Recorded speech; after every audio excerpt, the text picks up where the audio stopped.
சேலம் மாவட்டம் எடப்பாடி அருகே ஆடு வியாபாரி மனைவி கொலை செய்யப்பட்ட வழக்கில் பக்கத்து வீட்டுக்காரர் போலீசாரிடம் சிக்கியுள்ளார்.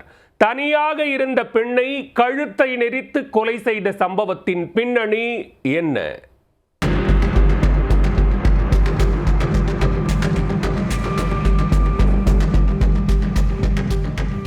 சேலம் மாவட்டம் எடப்பாடியை அடுத்த காளிகவுண்டன் பாளையத்தைச் சேர்ந்தவர் ஆட்டு வியாபாரி மாதையன்.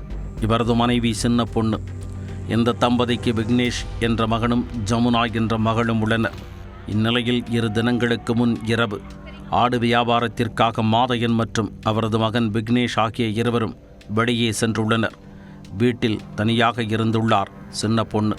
மறுநாள் காலை வீடு பூட்டியே கிடப்பதை பார்த்த அக்கம்பக்கத்தினர் கதவை திறந்து பார்த்த பொழுது சின்ன பொண்ணு பேச்சு மூச்சில்லாமல் இருப்பதை கவனித்து அதிர்ச்சியடைந்துள்ளனர். மயங்கி கிடப்பதாக நினைத்து அவரை எடப்பாடி அரசு மருத்துவமனையில் சிகிச்சைக்காக கொண்டு சென்றனர். ஆனால் அங்கு அவரை பரிசோதித்த மருத்துவர்கள் ஏற்கனவே அவர் உயிரிழந்து விட்டதாக கூறியுள்ளனர்.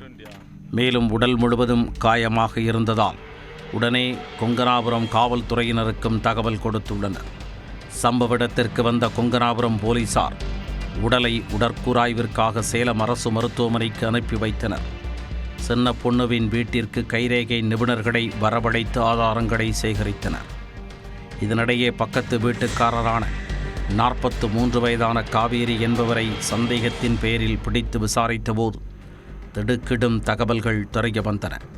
காவேரிக்கு நீண்ட நாட்களாக சின்ன பொண்ணுவின் மீது ஒருதலை காதல் இருந்து வந்துள்ளது. பலமுறை சின்ன பொண்ணுவிடம் முயற்சி செய்த போதும் அவர் ஆசைக்கு இணங்க மறுத்துவிட்டதாக தெரிகிறது. இந்த நிலையில்தான் 2 தினங்களுக்கு முன் இரவு சின்ன பொண்ணு வீட்டில் தனியாக இருப்பதை தெரிந்து கொண்ட காவேரி அவரது வீட்டிற்கு சென்றுள்ளார்.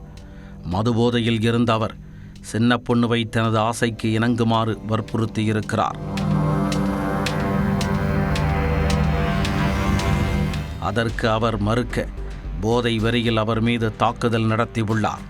இதனால் மிரண்டு போன சின்ன பொண்ணு தனது கணவர் மற்றும் காவேரியின் மனைவியிடம் இது குறித்து சொல்லிவிடுவேன் என மிரட்டியதாக கூறப்படுகிறது. இதனால் ஆத்திரம் தலைக்கேறிய காவேரி சின்ன பொண்ணு மீது கொலைவெறி தாக்குதல் நடத்தியுள்ளார். ஒரு கட்டத்தில் சின்ன பொண்ணுவின் கழுத்தை நெரித்து கொன்றுவிட்டு ஒன்றும் தெரியாதது போல் தனது வீட்டிற்கு சென்று விட்டார். இந்த தகவல் அனைத்தும் காவேரியிடம் நடத்தப்பட்ட கிடுக்கிப்பிடி விசாரணையின் போது தெரிய வந்தது.